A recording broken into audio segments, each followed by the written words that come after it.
Perú. Cumbres inhóspitas e impresionantes que llevan el cuerpo humano al límite. Pero una civilización perdida se hizo famosa por su conexión con este peculiar entorno, los incas. El imperio más extenso de la historia de América. En tan solo 100 años, el imperio se extendió por Sudamérica construyendo elaborados templos y ciudades en las que habitaban más de 10 millones de personas. Pero todo desapareció en cuestión de años, dejando misterios que llevan décadas intrigando a los arqueólogos. Actualmente, un científico busca uno de sus últimos templos perdidos en un gélido y aislado lago en las alturas de los Andes peruanos. Esas sagradas aguas le llevarán al límite de la exploración. El templo perdido de los incas.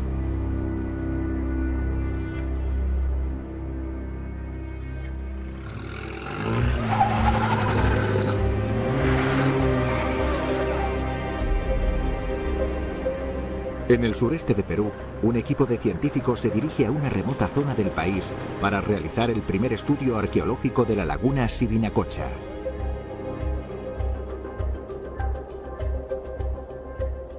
El líder de la expedición es Preston Sawell, explorador de National Geographic que lleva estudiando esta exótica cuenca durante casi 20 años. Estamos a la altura de nuestro campamento base, 4.800 metros.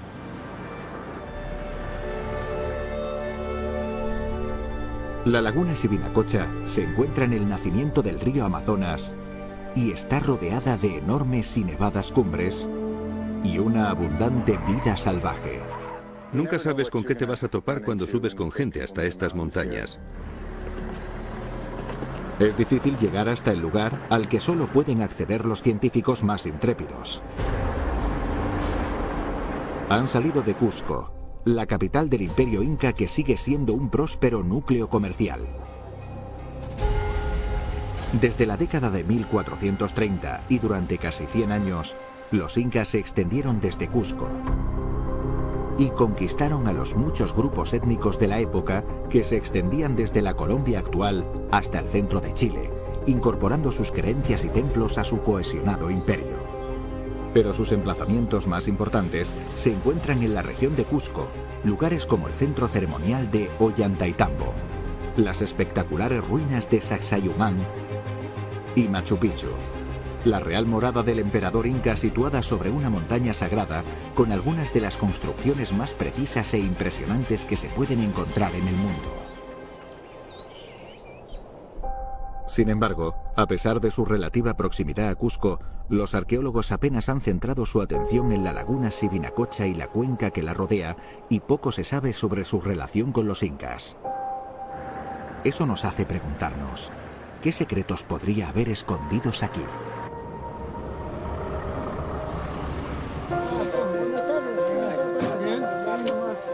Preston Sawell ha reunido a un grupo de arqueólogos peruanos para investigar la laguna y sus alrededores. A ese equipo se le han unido escaladores y submarinistas profesionales para moverse por el difícil terreno que hay bajo el agua y sobre ella. Vamos a Subinacocha. Esta expedición supone la primera vez que arqueólogos bien entrenados han visitado la zona en la que buscarán estructuras o artefactos del pasado y explorarán las cimas, los picos y la orilla de la laguna para intentar descubrir lo que significaba esta área para los incas. Convencer a los arqueólogos de que podría haber algo especial aquí es el primer paso para proteger este lugar. Precioso. ¡Wow! Tras llegar a la laguna, Preston y su equipo por fin podrían revelar los misterios de este olvidado paisaje.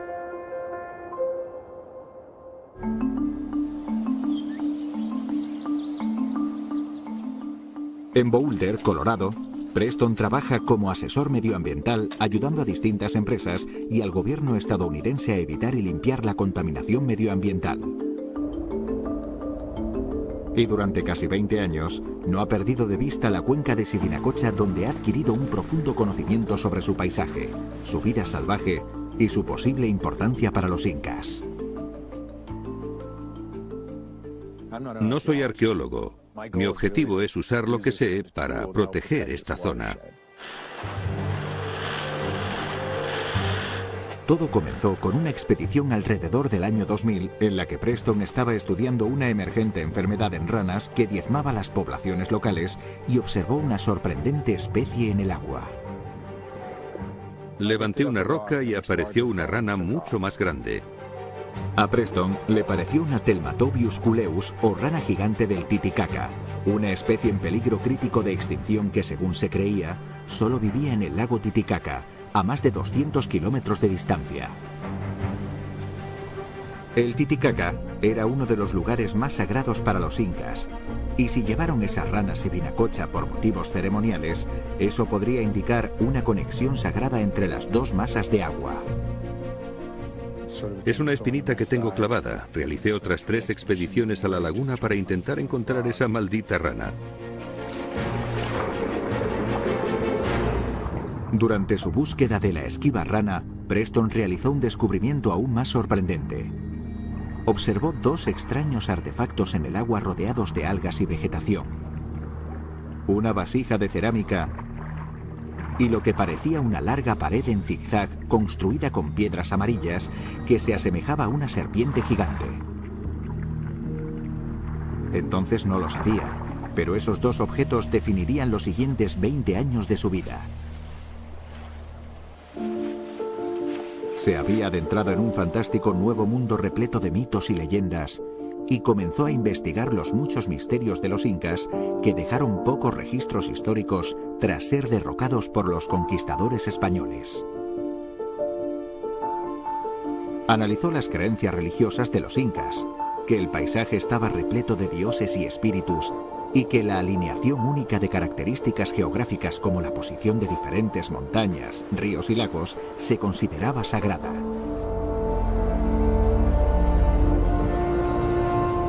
Además, lo que más interesaba a los incas eran los picos de más altura, ya que ahí residían sus dioses más importantes.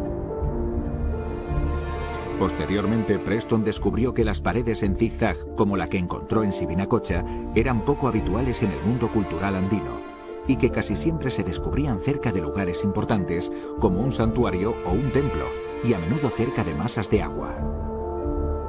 De hecho, a algunos lagos se les consideraba especialmente importantes. Se les llamaba pacarinas, que significa lugar de origen sagrado en el idioma de los incas. No solo era donde nacía gente, también donde iban sus almas cuando fallecían. Los incas creían que el mundo entero flotaba sobre una masa de agua y que cada lago era un punto de entrada al mundo de los espíritus situado bajo la superficie. ¿Podría la laguna Sibinacocha ser una de esas pacarinas? En ese momento sentí que habíamos encontrado algo. Al continuar su investigación, Preston se topa constantemente con un nombre, el del mundialmente famoso arqueólogo, antropólogo y explorador de National Geographic, Johan Reinhardt. Johan ha pasado gran parte de su trayectoria profesional localizando los lugares ceremoniales más importantes de los incas en algunas de las ubicaciones más altas del mundo. Puede que lo que más me impulse en la vida sea la atracción que siento a resolver misterios. Johan desarrolló unas selectas habilidades para ayudarle a explorar las localizaciones de más difícil acceso del mundo, convirtiéndose en un experto en escalada, paracaidismo y submarinismo. Ha empleado esas habilidades en las cordilleras más altas del mundo, incluyendo Perú. Ese hombre ha estado en todas partes. Su sombra cubre los Andes. Una de las razones por las que los incas nos parecen tan misteriosos es porque no tenemos ninguna lengua escrita antes de que llegaran los españoles. Eso es lo que crea el misterio.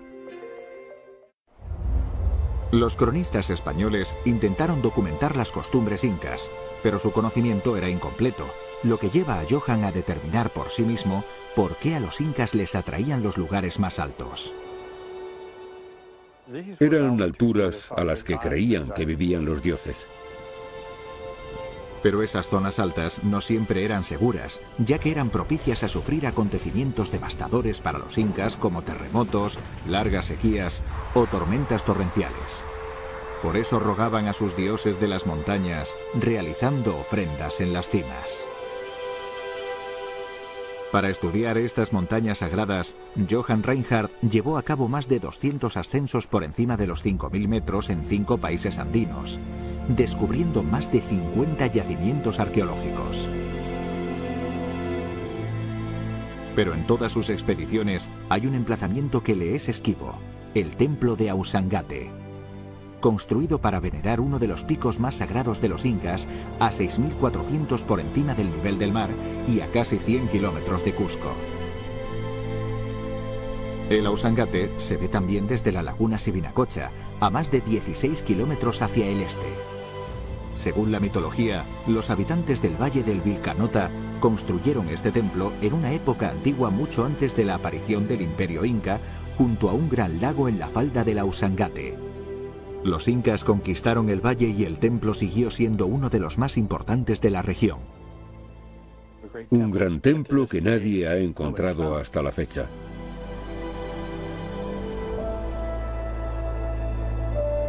Para explorar mejor los lagos andinos, Johann ayudó a iniciar la práctica de la arqueología submarina y posteriormente la aplicó a la alta montaña. Es hacer submarinismo a mucha altura. Johann llegó a lugares sumergidos que hasta entonces estaban fuera de los límites de la exploración humana. Pero aún no ha encontrado el templo perdido de Ausangate. Parece que es un trabajo sin terminar, aunque creo que Preston ya se ha puesto manos a la obra.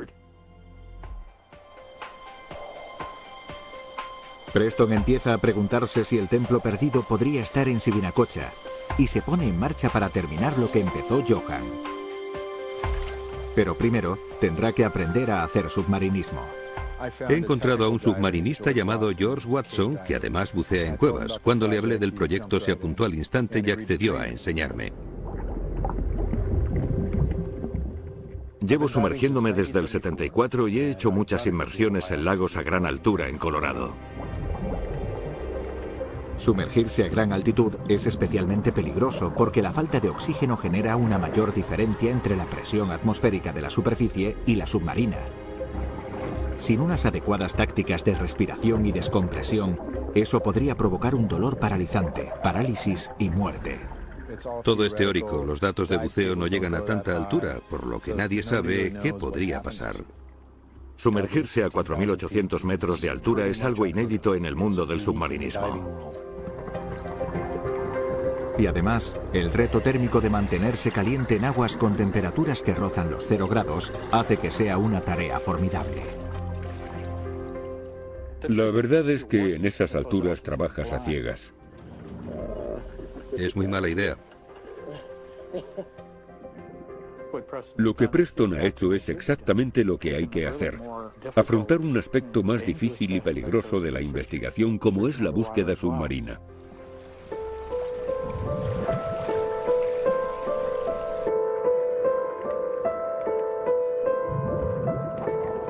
Tras meses de entrenamiento, Preston y George por fin llegan a Subinacocha junto a un equipo de submarinistas de primer nivel para examinar los artefactos y explorar más a fondo la laguna. Pero la expedición termina en tragedia cuando un miembro del equipo fallece realizando una inmersión de récord mundial. Durante la inmersión algo salió mal.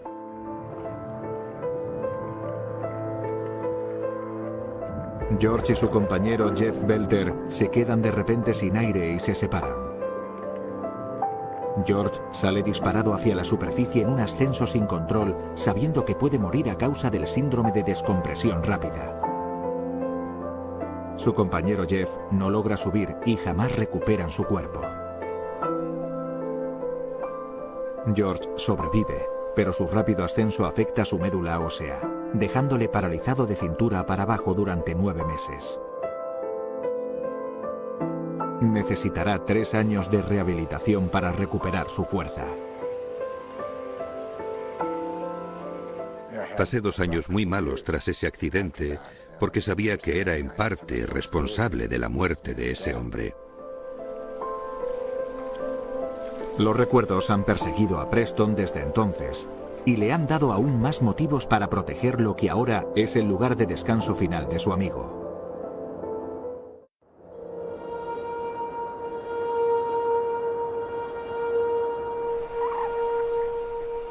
Un año después del accidente, Preston vuelve a la laguna para mostrarle al fin sus descubrimientos submarinos a los arqueólogos peruanos, pero ahora ese lugar tiene mucha más carga emocional para él.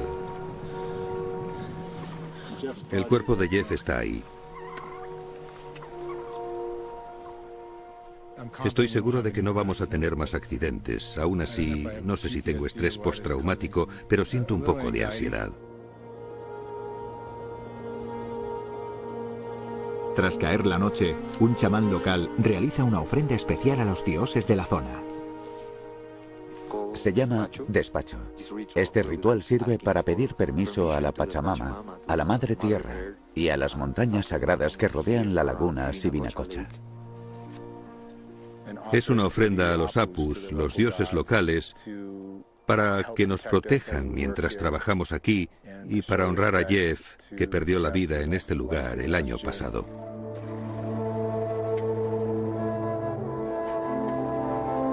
La gente que vive alrededor de Sibinacocha lleva generaciones en este lugar alimentándose de la tierra y transmitiendo las creencias, las tradiciones y el idioma de los incas. Severino Crispín ha vivido toda su vida cerca de Sibinacocha. Es el líder de este equipo de domadores de caballos desde que Preston visitó Perú por primera vez. Todos los habitantes de la comunidad sienten mucho respeto por esta laguna. No es un lago ordinario. No puedes acercarte sin permiso. Severino y el resto del equipo siguen creyendo en el concepto de paisaje sagrado y pensando que los dioses y los espíritus viven en la tierra y descansan en rocas y otras formaciones naturales llamadas huacas. Eso le aporta a Preston y a su equipo un vínculo directo con sus conocimientos ancestrales. No, siempre está ahí. Severino le cuenta a Preston la leyenda de Sibinacocha y lo que ocurrió aquí hace cientos de años. Junto a esta laguna había un gran pueblo. Según la leyenda, una vez hubo un gran asentamiento en una isla de la laguna. Un día, un viejo vagabundo apareció en una boda y rogó para que el agua se tragara el pueblo. ¡Bum! Se produjo una explosión y el pueblo se sumergió en la laguna. Eso me hace preguntarme, ¿qué hay bajo el agua? La leyenda encaja con una teoría científica. El nivel del agua de la laguna creció en algún momento durante el Imperio Inca a causa de un cambio en el tiempo o un desastre natural. Eso podría haber sumergido las orillas de la isla, incluyendo los objetos que Preston descubrió en el agua. Ya está preparado para enseñárselos a Carlos Saucejo, quien será el primer arqueólogo en analizarlos de cerca.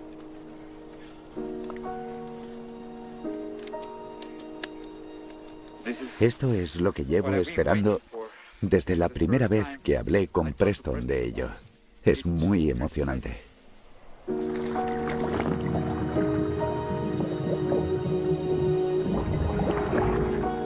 Bajo el agua, la vasija parece intacta. Se conserva perfectamente en las frías aguas a salvo de saqueadores. Carlos también examina la dorada estructura en zigzag. Y al instante, se convence de la importancia del lugar y de que es probable que los incas y los preincas dejaran aquí la vasija como ofrenda. Buen trabajo, Carlos. ¿Pero por qué? Se ve claramente la forma. Me dan ganas de sacarla. El siguiente paso será recuperar la vasija del agua con cuidado. ¡Qué frío! Y determinar su origen. Tenemos mucho trabajo que hacer. Aún tenemos varios aspectos que comprobar antes de poder afirmar que se trata del templo de la Usangate, pero esto encaja con la leyenda y la historia del lugar. Necesitan un permiso para recuperar la vasija, por lo que tendrán que esperar. Mientras tanto, la rodean con sacos de arena para protegerla hasta que regresen. Lo que más me asusta es que no logremos hacerlo a tiempo. Constantino Auca es el cofundador de la Asociación de Ecosistemas Andinos y uno de los primeros ecologistas en visitar Sibinacocha. La laguna de Sibinacocha es una de las zonas húmedas más importantes del mundo. Lo que más preocupa a Constantino es la minería, actividad que cada vez se acerca más y más a este lugar. Desde la Patagonia hasta Venezuela, los Andes están llenos de minerales. Esta región es muy rica en oro, plata, cobre y litio, pero extraer estos minerales sería devastador, ya que contaminaría el río Vilcanota, la vía fluvial más sagrada de los incas que fluye directamente desde Sibinacocha, alimentando a millones de personas y animales salvajes. El paisaje va a desaparecer. Y no solo eso, la minería podría destrozar las características culturales y la historia natural de este lugar antes de que se estudie apropiadamente. Perderíamos muchísimo si destrozaran este lugar. Pero Perú cuenta con leyes que permiten proteger los paisajes culturales. Por eso estamos inmersos en una carrera contra las empresas mineras para intentar demostrar que este sitio es sagrado y ceremonial.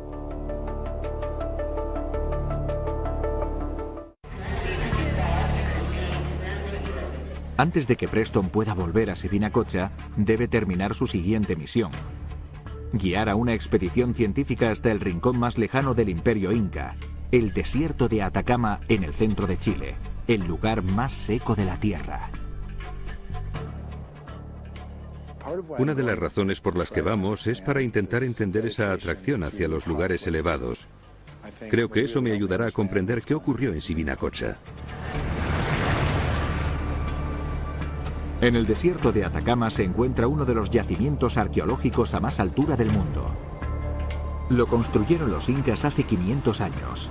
Los sacerdotes caminaban 1.600 kilómetros desde la capital en Cusco hasta el monte Yuyayaco, cerca de los confines de su mundo conocido. Usaban su extenso sistema de carreteras soportando algunas de las condiciones más hostiles del planeta para ascender a este pico sagrado y realizar una ceremonia especial en su cumbre. Cientos de años después, Johann Reinhardt viajó al Yuyayaco para excavar en su cumbre. Sus hallazgos se convertirían en algunos de los descubrimientos arqueológicos más importantes de la historia. Sabíamos que era un emplazamiento importante porque había ruinas en la base y en la parte más alta. Es imposible que encuentres algo así si no se ha producido algún tipo de ofrenda ahí. Las técnicas de escalada de los incas estaban muy por delante de su tiempo. Fueron los primeros en usar estrategias de montañismo modernas, estableciendo campamentos en puntos clave a lo largo de sus rutas y enfrentándose a la falta de oxígeno para construir lugares ceremoniales en más de 100 montañas por encima de los 5.000 metros. Es la única sociedad de la historia de la que se tenga constancia que realizara ofrendas a tanta altura.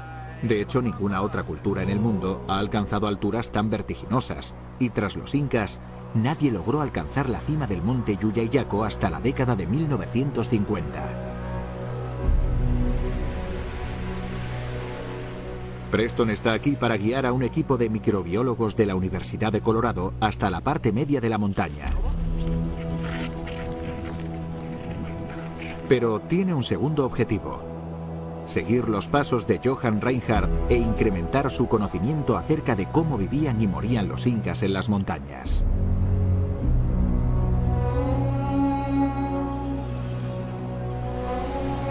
Para Preston y su equipo, vivir en las montañas es todo un reto.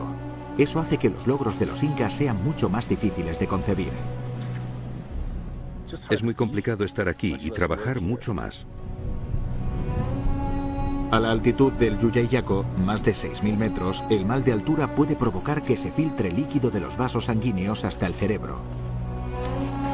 Eso puede debilitarte y hasta matarte.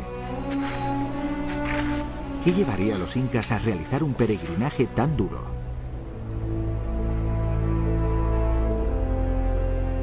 Cuando ascendían hasta este pico hace 500 años, es probable que pensaran que los efectos de la altura eran síntomas enviados por los dioses de la montaña para mostrar su poder. A pesar del dolor, ascendían hasta la cima en la que realizaban una ceremonia sagrada con sacrificios humanos.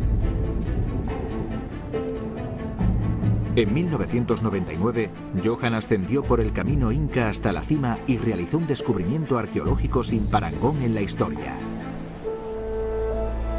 Una plataforma ceremonial, ofrendas rituales y 3 momias perfectamente conservadas de 6, 7 y 15 años. Los incas seleccionaban a los niños por su belleza desde todos los rincones del imperio, y estos aceptaban su sacrificio como un gran honor, ya que podrían vivir para siempre con los dioses.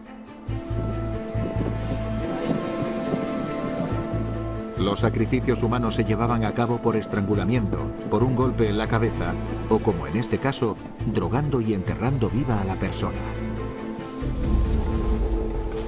Mira la manito, tu mano, Johan. Como veis, se le ven las manos y los brazos.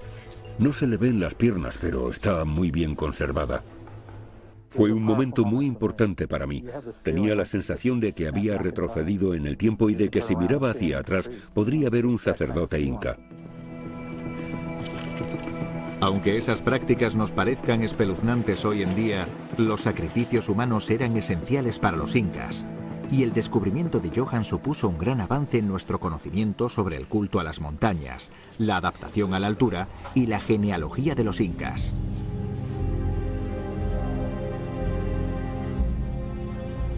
Y aunque Preston no haya llegado hasta la cima, sí nota los graves efectos de la falta de oxígeno en el monte Yuyayaco y su macabra historia. He bajado con una mayor perspectiva sobre el culto a la montaña y con más respeto aún hacia las personas que veían estos paisajes como sagrados. Me ha servido para reafirmar lo que pienso sobre Subinacocha.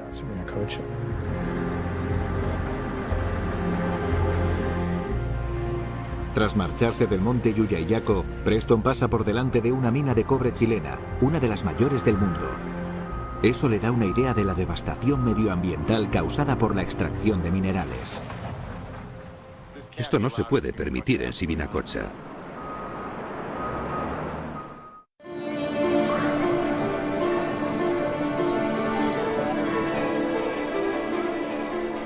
De nuevo en Perú, Preston ha vuelto... ¿Qué tal? Para recuperar por fin la vasija de cerámica de las frías aguas de la laguna Subinacocha. Pero no solo eso. Hoy se une al grupo George Watson, tras 3 años de rehabilitación. Ha llegado el momento de volver al fatídico lugar donde se produjo su accidente y ayudar en la inmersión. He hecho muchísima rehabilitación y mucho entrenamiento con un solo objetivo: volver. Y este año no van a correr ningún riesgo. Hay un par de cosas que tenemos que repasar antes de... Han reunido a un grupo de submarinistas de élite para ayudarles en la inmersión.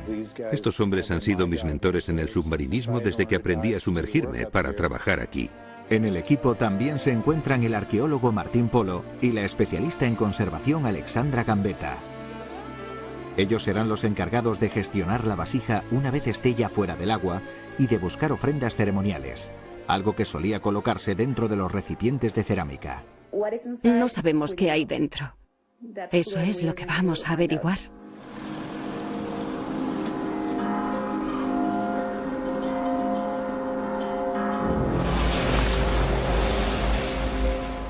En el camino hacia Subinacocha, la emoción es enorme. Sobre todo para George.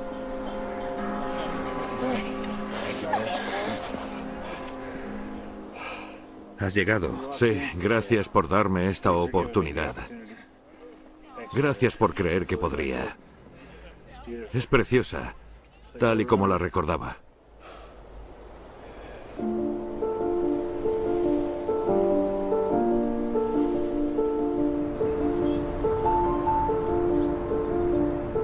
A la mañana siguiente, el equipo de submarinistas prepara su equipo para recuperar la vasija.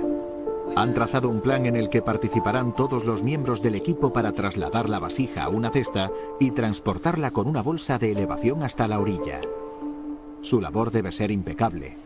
Un error podría salirles muy caro, ya que corren el riesgo de dañar una pieza histórica única.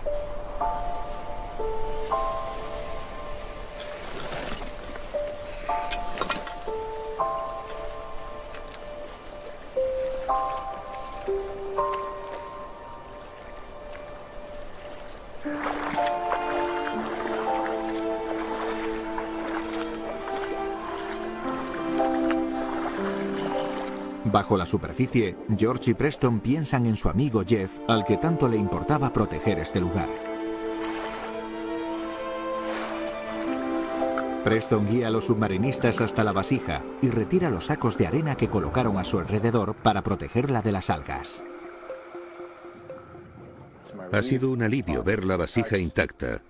Después ha entrado en acción el siguiente equipo. Al mover la vasija, los sedimentos del fondo de la laguna se ven afectados. En ese momento la visibilidad era casi nula. Pero están preparados para ello. Ciego durante unos segundos, George saca la bolsa de elevación, la ata a la cesta y, tal y como estaba planeado, la vasija sale del fondo del lago. Es la primera vez que se mueve en cientos de años.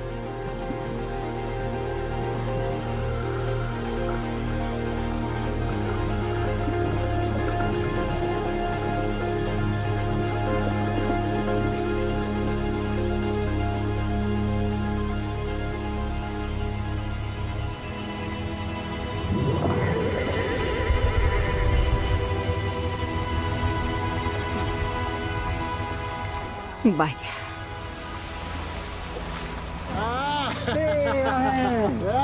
Un foto.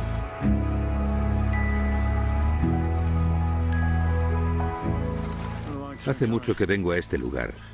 He aprendido a hacer submarinismo solo para sumergirme aquí y demostrar para qué era esta vasija y qué era este lugar. Estoy muy emocionado.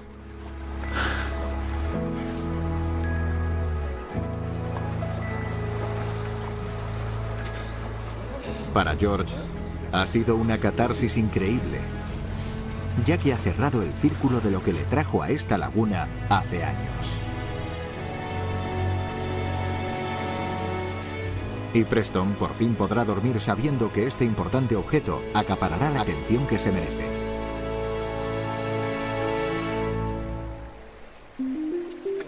Necesito pinzas más grandes. De vuelta en el campamento, comienzan a examinar la vasija inmediatamente. Hay que retirarle los sedimentos para analizarla, limpiar la cerámica y finalmente ver si tiene algo dentro.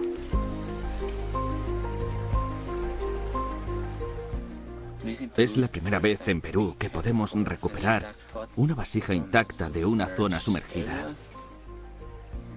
No es algo doméstico. Al retirarle los sedimentos, notan algo sólido dentro. Parece una piedra o algo así. Si hubiera alguna ofrenda, estas podrían indicarles por qué la vasija estaba bajo el agua. Nunca había visto algo así. Alexandra descubre el inusual contenido de la vasija. 3 piedras pulidas que Martín considera objetos ceremoniales.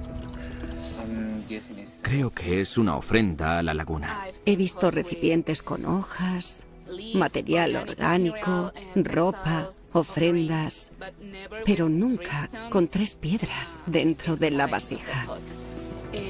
Es fantástico.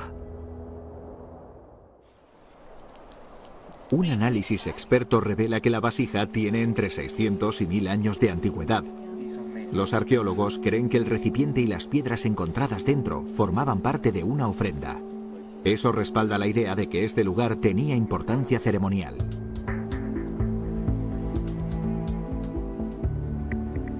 Tras finalizar la extracción de la vasija, a Preston le queda un objetivo más que cumplir, por lo que el equipo se desplaza alrededor de la laguna hacia la falda del Yayamari, una montaña sagrada que destaca sobre Sibinacocha como una antigua pirámide para realizar un estudio en su cima.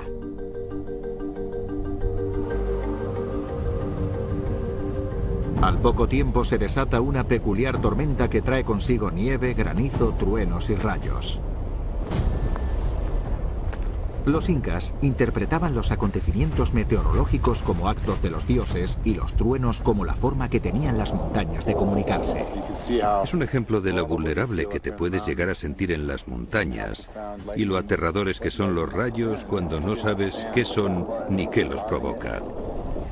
Es una inquietante bienvenida a su campamento bajo el Yayamari.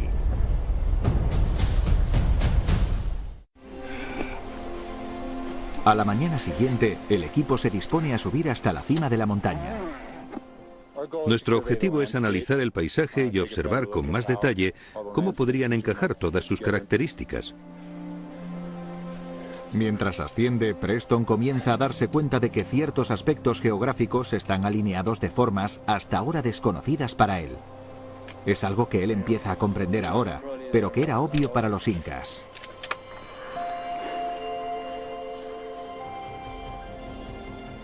Es la yuxtaposición de este paisaje con las montañas, con cuerpos celestiales, con la salida y la puesta de la luna y el sol y las estrellas en algunas épocas del año. Los glaciares, el lago, los ríos, todo está aquí. De repente, se da cuenta de que puede que el templo que lleva muchos años buscando esté aquí, formado por el paisaje que le rodea. Para Preston, nada podría ser más sagrado.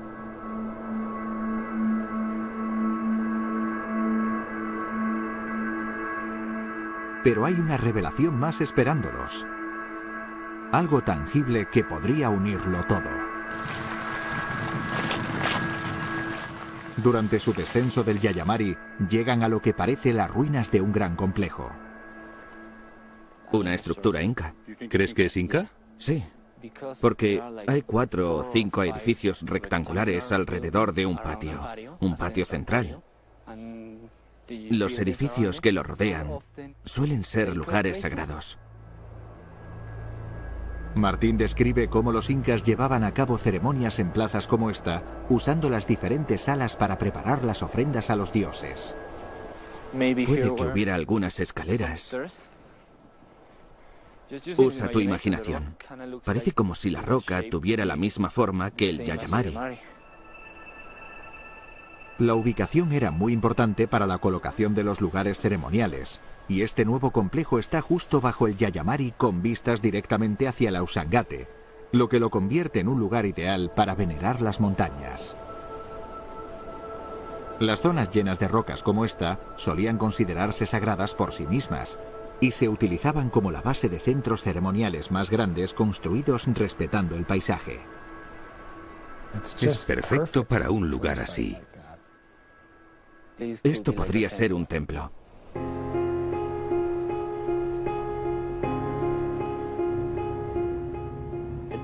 Parece que es la base de un complejo inca cerca de la laguna, pero realmente no sé si es el templo del Ausangate. Todos quieren excavar aquí para saber más sobre qué podría ser ese complejo.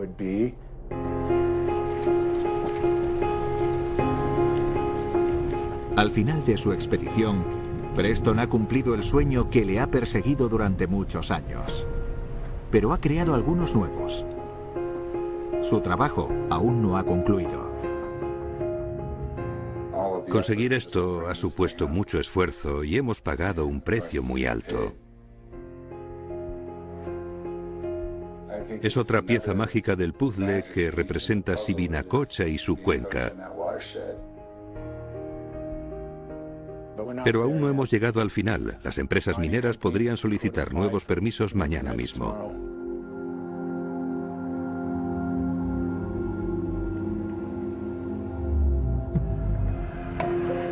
Del complejo del Yayamari.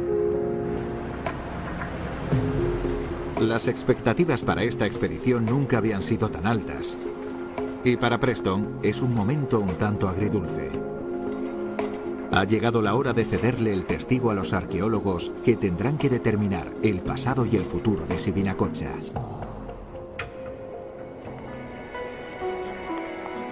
6 arqueólogos de todo el mundo liderados por Arturo Rivera llegan al yacimiento del Yayamari y comienzan a trabajar inmediatamente.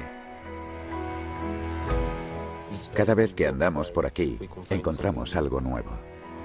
Al grupo se ha unido su mujer, Sarah Beichel, una arqueóloga mortuoria de Alemania. Me da la sensación de que se trata de un Disney arqueológico. Es un lugar en el que puedes pasar muchos años excavando. Ahora hay arqueólogos académicos involucrados que están mejor capacitados para gestionar este yacimiento de aquí en adelante.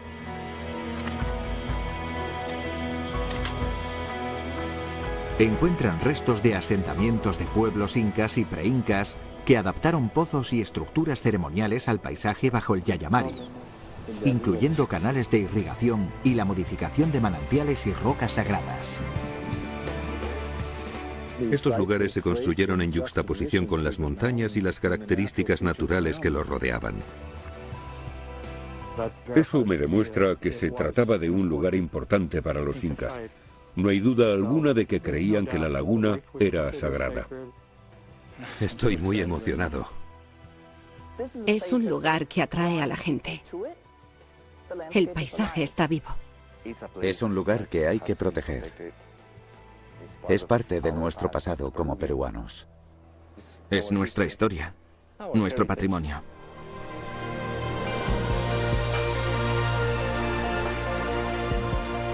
Con el trabajo arqueológico ya en marcha, Preston puede volver a su estudio del hábitat de Sibinacocha. Camina alrededor de la laguna para recuperar unas cámaras trampa que espera que hayan captado imágenes del gato andino, una especie en peligro de extinción. El gato andino es el felino más amenazado de América. Encuentra fotografías históricas del esquivo felino que demuestran por primera vez que vive cerca de la laguna. Este felino será la especie embajadora del ecosistema y nos ayudará a proteger la zona. Preston sabe mejor que nadie todo lo que hay que proteger en Sibinacocha. La historia, la vida salvaje y las personas que viven aquí y río abajo. Y ahora, con los hallazgos arqueológicos, las pruebas fotográficas del gato andino y todo lo que aún queda por descubrir, la laguna Sibinacocha está a punto de ser protegida como un paisaje sagrado.